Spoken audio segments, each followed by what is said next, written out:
Not surprisingly, even with being careful, there are some glue splotches also in the corners. So for these guys, we can get our orbital sander. Just have to be careful and don't use grit that's too strong. So start with a 180, see how that goes, and if necessary, back up to 150. To get rid of that, 180 should probably be fine for these guys.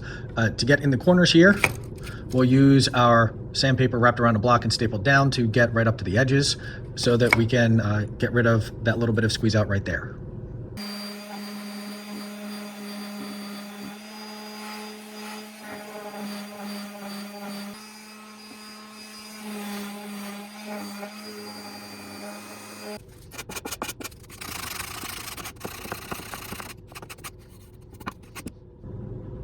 All right, since I've been going back and forth between my 150 grit and my 180 grit, let's hit it with 240 one more time to even this out so that when we put stain on it, we get a more even cover with the stain and we don't have stain going on to wood that's been sanded to two different grits.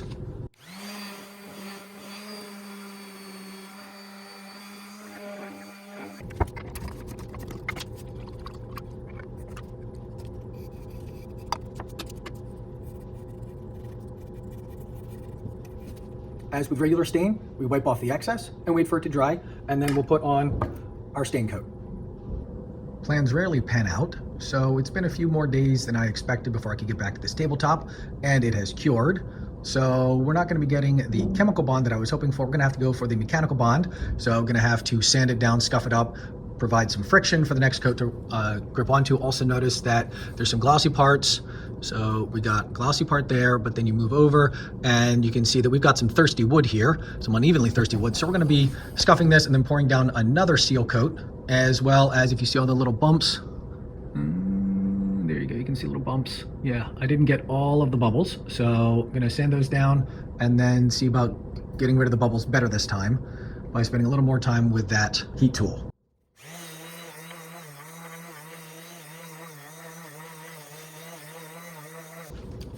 A little bit of mineral spirits on a paper towel works wonders.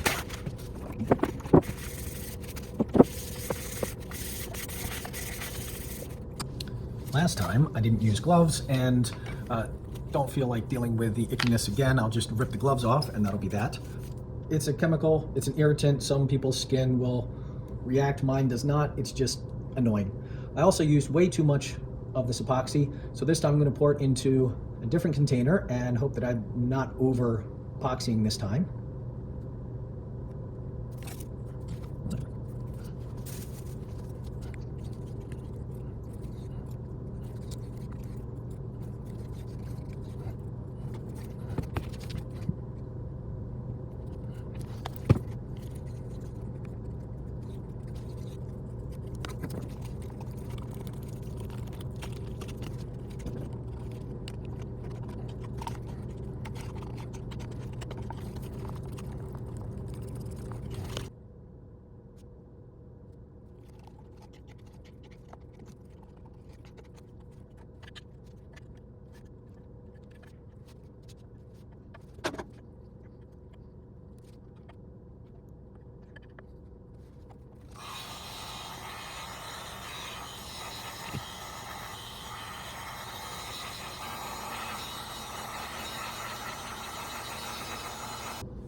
Always, and I do mean always, read the directions on your cans of stain and pre-stain that you're using. So I use the pre-stain wood conditioner that is water-based, and it is meant for water-based stain, not oil-based stain. I was about to use up some of that oil-based stain that I got by mistake, and then I read this and water-based. So yeah, we're using that water-based stain after all. Also says, and you can feel this, it's a little bit rough now, so this needs to be sanded down with 220 grit, just very lightly buffing to knock these down, and then we'll put the oil-based, and I'm going to use this dark walnut, and I think that'll provide a nice contrast with the tabletop we're coming up with that we're not staining at all, we're just covering with clear coat epoxy.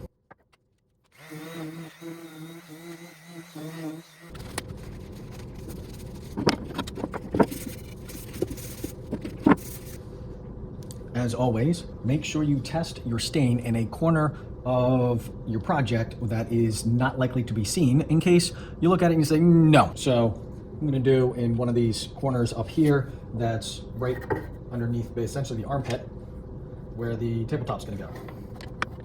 Stirring rod. Ah, yeah, gloves.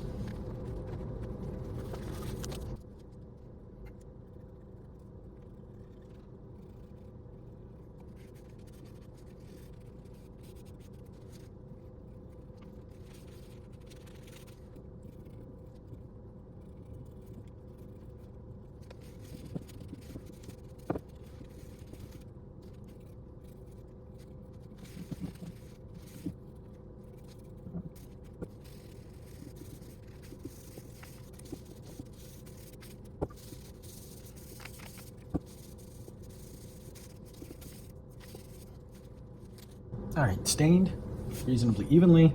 Now this needs to go dry. To break the corners of our lower shelf, we can either round over like we did with the top and either get just the round over piece or get a round over and a shoulder. But I think for my table, I'm gonna use the chamfer, because if you're looking down at the shelf at the bottom of our table here, what you're gonna see is all the chamfered legs and the chamfered rails. And the tabletop is covered in epoxy, which is gonna naturally round over everything there anyway. So I'm gonna go with a chamfer for the shelf, because that's gonna be what, you know, is consistent with what the eye sees. I think. I could be wrong once I get it all together. I might say, ooh, what was I thinking? But we'll try this. And in order to get a consistent chamfer, I have my test piece that I destroyed a while back with different size chamfers. So I'm gonna go with the same chamfer that we did for the legs and raise the bit to that height.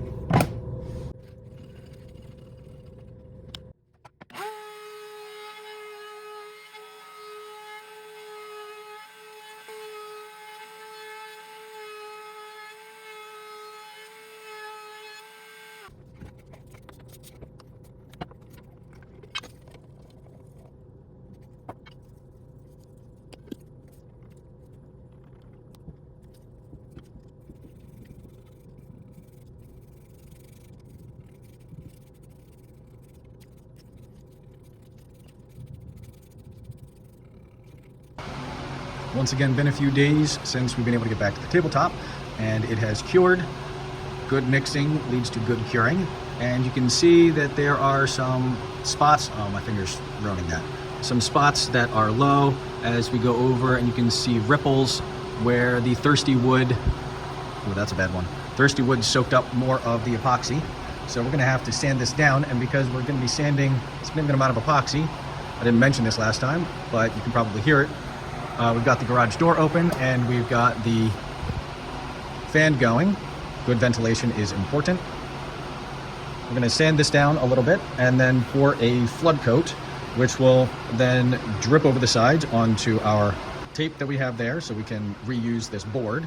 And I think I might want to set up a buffer here to keep it from running onto the table.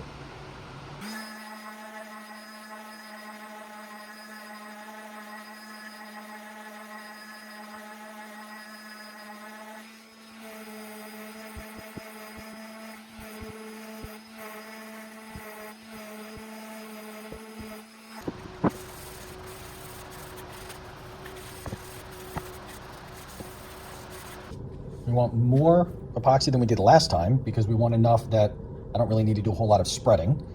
So instead of filling this cup part of the way, I'm going to fill it up to that lip there, and that'll give us plenty more, about twice as much as we had last time. And then mix, pour between these two guys, and then pour it onto our tabletop and try to catch the drips and put them back up as they go off the edges.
pour complete, I hope.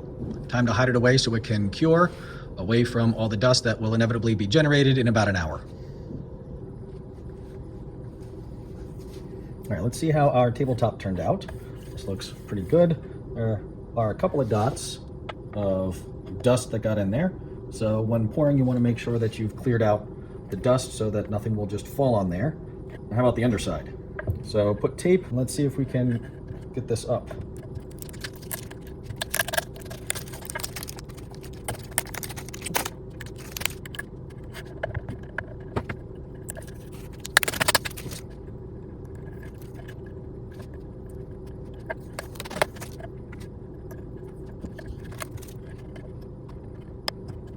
Around the edges, a little bit of sanding, but that tape mostly protected this from all the drips. So a little bit of sanding off just of those edges.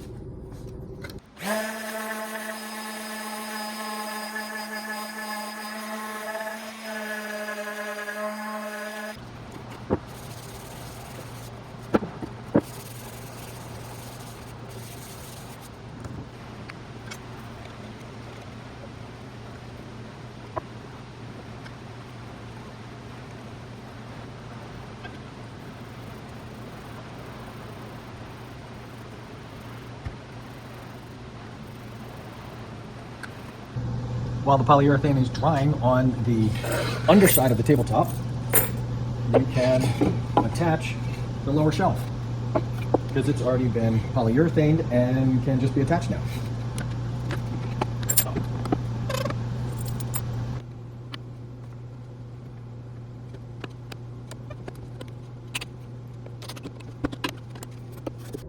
In the amount of time that it took me to attach that lower shelf, this dried.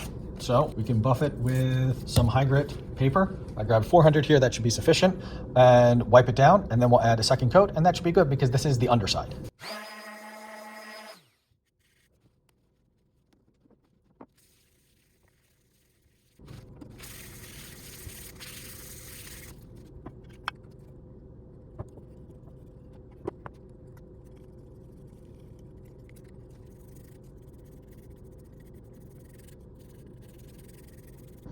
Let's protect the tabletop from unwanted scratches right off by protecting it with the packing blanket we have.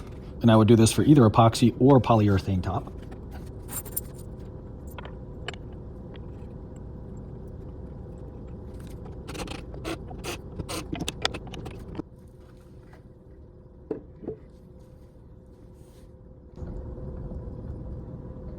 That was a fun little project.